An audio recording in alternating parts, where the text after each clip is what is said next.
Bueno, pues así empezamos todos los días nuestro tiempo de relatos. Ya saben, un programa que ven diariamente aquí en Déjate de Historias Televisión, con muchos temas de todo tipo, ¿verdad? Sí, y muchas sugerencias como la que nos trae hoy nuestro invitado. Nuestro invitado ha hecho varias veces el Camino de Santiago. Estamos en el buen tiempo, tiempo primaveral, dentro de nada veraniego, y es la época ideal pues para cumplir ese deseo que permanece ahí medio aparcado, esperando el momento, pues ya con el buen tiempo tenemos que organizar ese Camino de Santiago que tenemos pendiente, aunque sea pues un tramo, y si puede ser y la gente se atreve y está en forma, pues hacer todo el camino desde Madrid y hasta Santiago de Compostela.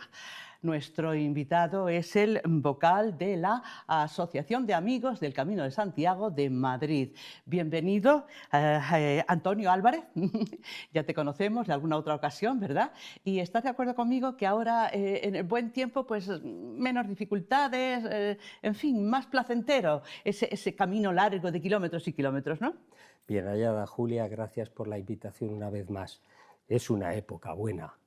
No es la época que habitualmente utilizamos, digamos, los peregrinos Los españoles. profesionales. Los peregrinos españoles que disponen más de las vacaciones de verano y lo utilizan más en verano. Pero bueno, llegamos a una buena época, aunque este año precisamente ha llovido demasiado, quizá, nunca llueve a gusto de todos, y creo que todos los caminos están espectaculares. Pero el que haya llovido tanto facilita el que estemos disfrutando de un verdor en la naturaleza, en los parques de los pueblos, de las ciudades, que esto la verdad es que levanta el espíritu. Y hablando de espíritu, Antonio, a lo mejor es un tópico, pero la mayoría de la gente que se dispone a hacer el Camino de Santiago lo hace, pues, no sé, un poco desde la fe cristiana en este caso, pero es que también hay muchas formas de concebir esa idea no sé, de Dios, y cada uno, eso sí, espiritualmente se vive el Camino de Santiago, y la misma naturaleza, todo lo que te rodea, que es tan grande, eso ayuda mucho a ese sentimiento íntimo que te hace andar y andar y andar hasta Santiago de Compostela, ¿no? Desde luego motiva muchísimo la introspección, el marco incomparable en el que te mueves, e induce. En la oficina de atención a los peregrinos en Santiago, a la hora de extender la Compostela, suelen preguntar si el motivo es religioso o Sí, espiritual, y agrupan todo, la bien. religiosidad y la espiritualidad, en el mismo Me parece epígrafe. bien. Qué gran historia tiene la peregrinación del Camino de Santiago. No caben 20 minutos, caben varios programas, ¿verdad? Pero bueno, Pues hablemos del camino. más de 12 siglos, perdón Sí, que es pise. 12 siglos, se dice pronto, sí. Hablemos de cómo van las cosas en la asociación. ¿Hay bastante movimiento ahora ya?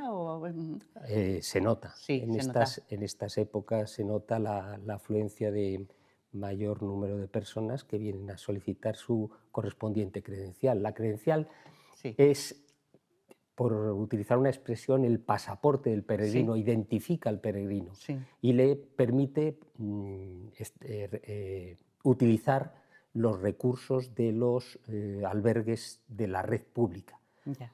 Yo utilizo la credencial, además de para eso, para que en todo punto que me parece especialmente significativo, bonito, o por una vivencia especial, a intentar sellar en aquel núcleo para Claro. tener en mi credencial la referencia del Ujú. punto por el que La he palabra pasado. mágica, sellar, eso es una formalidad que hay Sí, que cumplimentar dentro de esa credencial, ¿no? Ujú. Sí. exactamente. ¿Y dónde nos ponen ese sello? ¿En qué sitios o qué personal se encarga de esto? Lo suyo sería que, en primer lugar, se hiciera en las iglesias que existen a lo largo del recorrido. Lo que pasa que, por desgracia, para evitar expolios, muchas de ellas están cerradas. Qué pena. Pero, pero hay otras muchas que todavía se puede. En el Camino de Madrid, por ejemplo, pues yo he sellado en la Basílica de la Asunción en Colmenar Viejo, por poner un Ujú. ejemplo que me recordaba ahora. Por supuesto, en la iglesia de Santiago Claro. antes de salir, Ajá. en el convento de las Sí, Comendadoras, donde ahora mismo sí, sí, sí, existe sí. también un nuevo albergue en la propia capital. Lo suyo sería, en primer lugar, eso. En segundo lugar, pues en todas aquellas oficinas que se ponen a disposición del peregrino, que suelen ser las oficinas municipales o las oficinas de turismo de los núcleos. Por ejemplo, en Cercedilla, donde habitualmente te sellan, es en la oficina donde está el museo del esquí. Muy bien. Antonio, una cosa, en la asociación, ¿cómo os lo montáis, entre comillas? ¿Preferís asesorar y atender a grupos, a personas particulares? ¿Cómo va esto? Como lleguen. Como lleguen. Como lleguen. Nosotros Sí.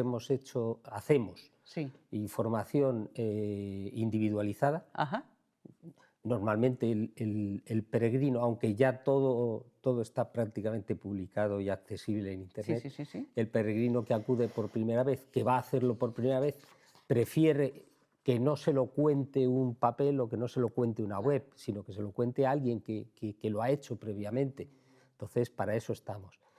Y hay veces que también pues, algún núcleo, una parroquia, por ejemplo, va a emprender la peregrinación y contacta con nosotros porque necesita las credenciales, y nosotros ofrecemos que realizar esa charla de exposición a todos, a todo el grupo o a la mayoría de las personas que vayan, abierta incluso a que si son niños, por ejemplo, pues que vayan los padres. O sea, que estamos abiertos a cualquier posibilidad. Camino desde Madrid, que son unos cuantos kilómetros.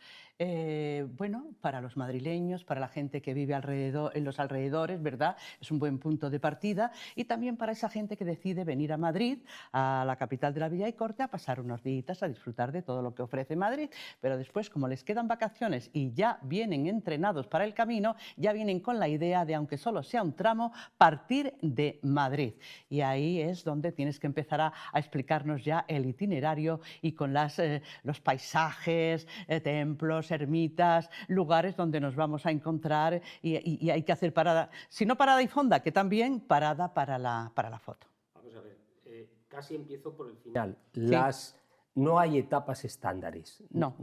Hay que huir de la etapa estándar, porque yo a lo mejor puedo tener menos capacidad que mi hijo de 30 años, claro, y si me pongo a su mismo ritmo, pues... Claro. Sí. Pues voy a llegar machacado. Entonces, no hay etapas estándares, lo que hay es una cosa que es muy secuencial o estadísticamente es lo más habitual. Vale. Dicho esto, pues el Camino de Madrid es un privilegio que parece mentira, que la ciudad que más peregrinos pone en el camino, el año pasado unos 40 y tantos mil personas salieron peregrinando desde Madrid, eso he leído. Pero solo 382 personas concluyeron el Camino de Madrid, perdiendo casi un 33% respecto al anterior año, que habíamos sido casi 500 los que habíamos recorrido esa ruta. ¿Por algún motivo especial? Desconocimiento. Y porque ahora está más de moda otros caminos. Por ejemplo, se ha incrementado muchísimo la presencia de peregrinos en el camino portugués. En los dos caminos portugueses, el del interior y el de la costa, casualmente. El camino inglés tiene desde hace unos años a esta parte también más peregrinos. Pues nosotros vamos a hablar, como diría Umbral, de nuestro camino, el Camino de Madrid. Y el Camino de Madrid es un privilegio. El Camino de Madrid, además, yo soy de Madrid, y dicen por ahí que los madrileños somos muy chulos, y efectivamente lo somos, porque el punto más alto de todos los caminos que atraviesan la península está en el Camino de Madrid, es el puerto de la Fuenfría. Y no es casualidad, es que por el puerto de la Fuenfría pasaban dos de las principales...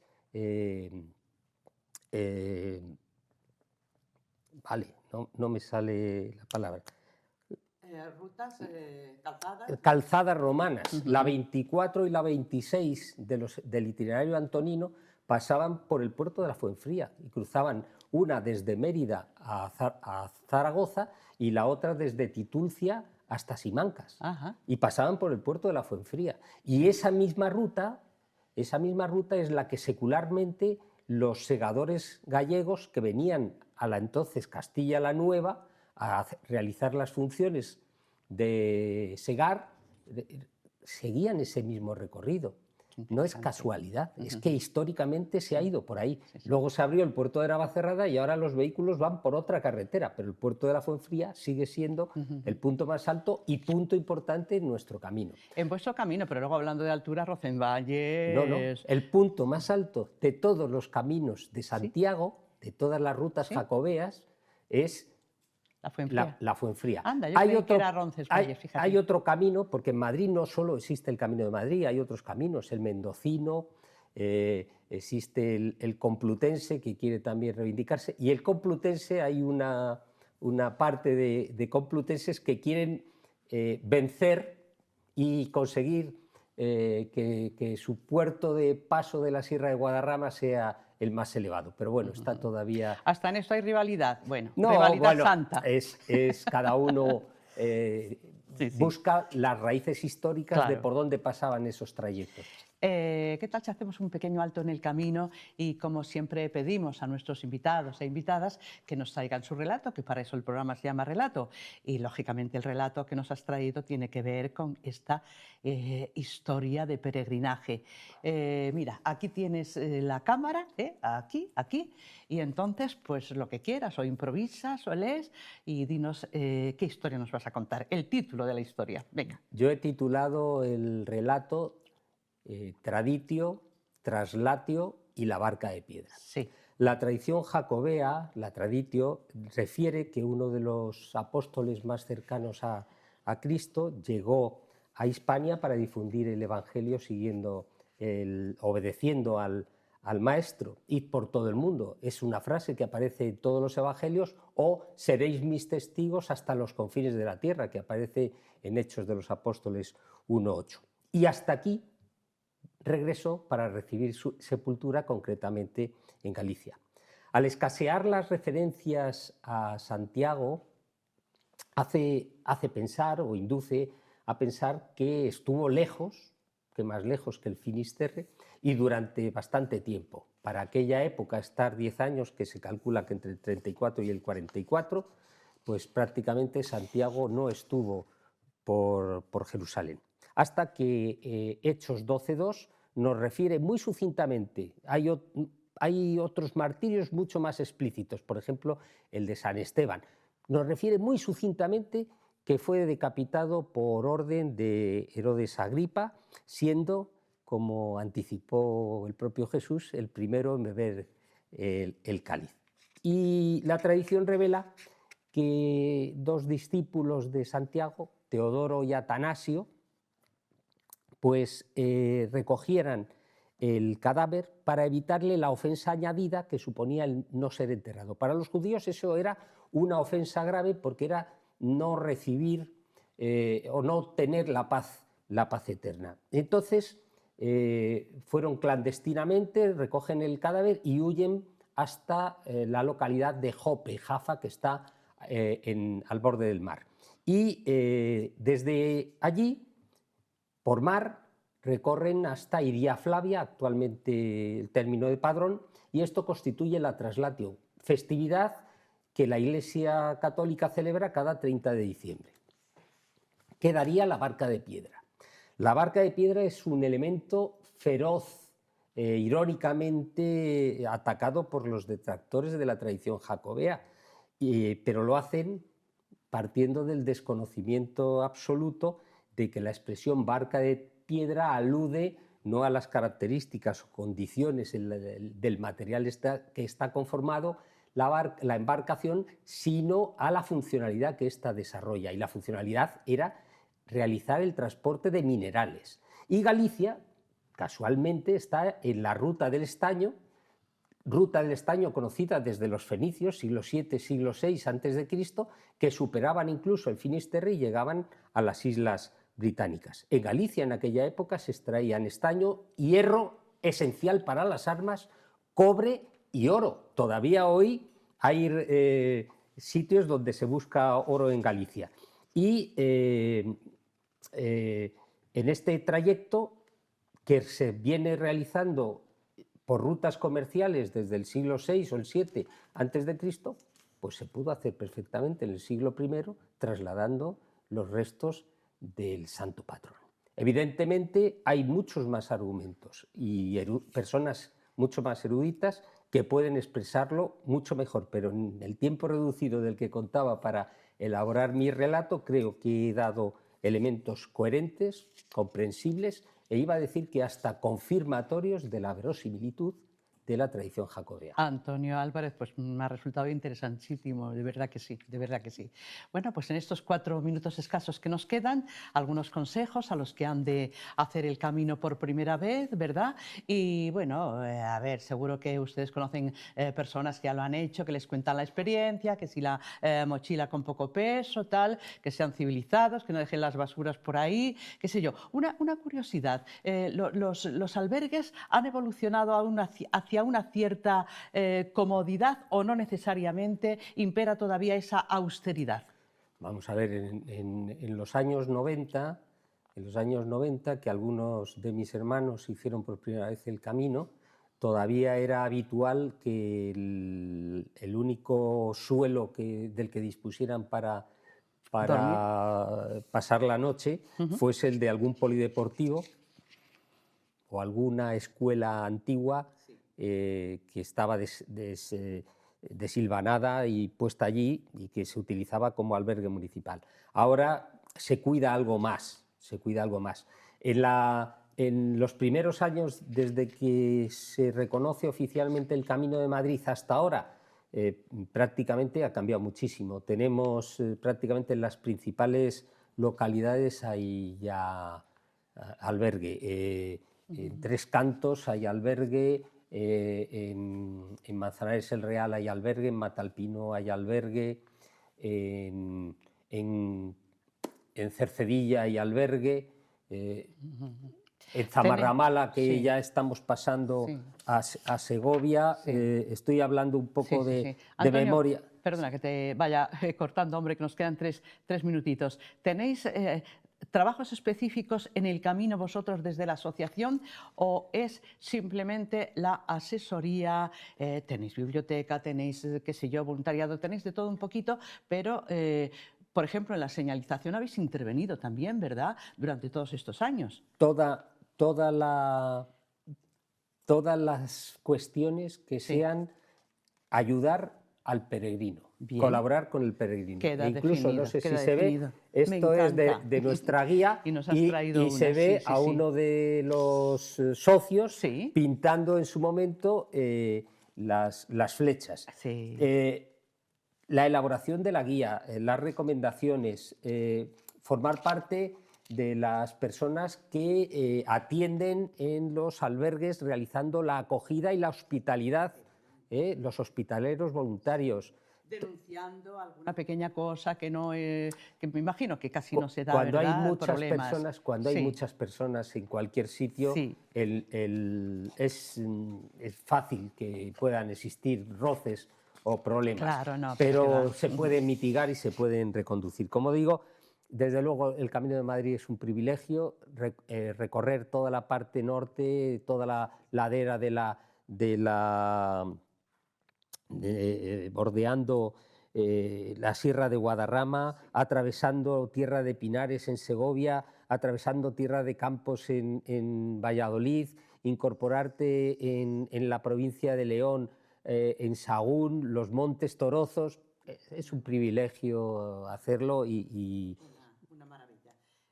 Contactar con vosotros, estoy llamando todo el tiempo de tú, a través de la web, ahí está pues, el teléfono y todo lo que necesiten y sobre todo esta guía online, vamos, que es que, vamos, es una preciosidad, es que me he fijado en ella, en toda la información que contiene, aparte de los mapas que también son muy de seguir. Que se nos acaba el tiempo. ¿Algo más en 5 segundos? Animar a la gente, dile a la gente que se anime a esta cámara. Que Madrid tiene un precioso Camino de Santiago y que es prácticamente desconocido por los madrileños y que se animen a llevarlo a cabo si quieren peregrinar. El peregrino históricamente salía de su casa y no se iba a otro sitio, sino que cogía el camino hacia Santiago. Así era. Antonio Álvarez, muchísimas gracias por la visita. Gracias, Y Julia. a ustedes hasta mañana, que siempre nos pasamos un poquito de tiempo, no sé cómo nos los arreglamos. Hasta mañana, si Dios quiere. Muchísimas